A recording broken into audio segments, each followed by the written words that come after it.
Yukarı leksiyanın devamı dikkat kılan vatandaşlar. Amerika Qo'shma Shtatlar bilan Jungo o'rtasida strategik shanch kam bo'lganlikdan ikki taraf bir-birini strategik raqobatchilar deb qarashatdi.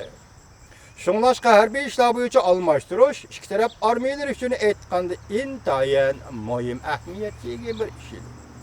Mushu ramkada qo'yib berilgan signalga kelsak, mening qarashimcha deydi Yuanjing apandi. Hiç bo'lmaganda ikki davlatning munosabatini ilgari surishda aktiv pozitsiya qo'llanganligini tushuntirib berdi deydi. İki taraf, yani ikki davlatning munosabatini eng yuksak taraqqiyot bosqichiga ko'tarishni umid qiladi deydi Jungomi, Amerikami ham o'zining taraqqiyotni eng yuksak bosqichga ko'tarishni umid qiladi deydi. Navbatda Amerika Jungo munosabati intayin nozik paytda turayotgan chog'da Janubiy dengiz masalasi bo'yicha bir-biriga hayba qilish, to'rbeti bexatarligi masalasi bo'yicha bir-birini ayblash, uning ustiga 9-oyda rais Xi Jinpingning Amerikani ziyorat qilishi qatorliq aktiv signallarga sal qarashga bo'lmaydi. Dove mundaq savol qo'ydi. Tashqarida ayrim sadolar Jungo taraf eng yuksak prinsip bo'yicha zo'r ko'lamda suhbatga qatnashdi deydi. Bu qatim Washingtonda o'tkazilgan suhbatga Jungo hukumat taraf 100 nafar suhbat vakili avatgan edi. Qatnashdi. Yoki Amerika Jungo munosabatidan masala chiqdi.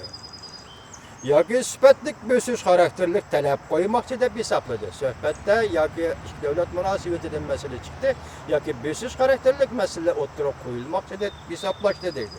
Buning siz qanday qaraysiz? Yuanjingning javobi.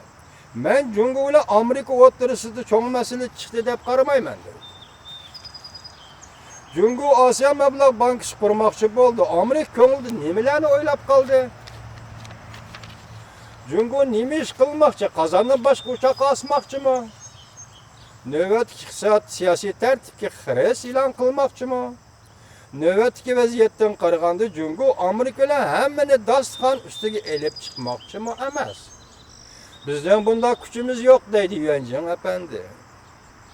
Jungoning bu qatam bunday zo'r ko'lamli suhbat vakillarini Amerikaga avatganligi ikki davlat o'rtasida elib berilgan suhbatning umumiylikdan aytganda bir qadar yaxshi holatda turganligini, hech bo'lmaganda Jungo tarafning bu suhbat funksiyasini tan olganligini, yaxshi holatda saqlab qolishni umid qilganligini tushuntirsa, yana bir tarafdan Jungo Amerika munosabatining borgan sari murakkablashib ketganligini, chetilish doirasining borgan sari kengayib ketganligini, chetiladigan masalalarning to'limi inchikilishib ketganligini, shunga ko'p taraflardan vakillarni chiqarib avatib, Amerika bilan hamkorlashib, yuqorqi masalalarni hal qilishning yo'liga izlanishni tushuntirib berdi deydi Yuanjing apandi.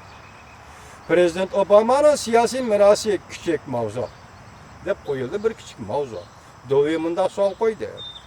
Prezident Obamaning maydon turib so'z ochganda o'tir mezgillik saylovda yengilgan bo'lsa-mu, lekin yanada zo'r natijalarni qo'lga keltirdi. Siz buning qanday qaraysiz? Yuanjing apandi mundaq javob berdi. Bu savol amaliyotda siyosiy meros masalasidir. Prezident siyosiy meros yoki siyosiy natija masalasidir. Prezident Obama nurg'un siyosiy natijalarni qo'lga keltirdi va buni meros qilib qoldirdi.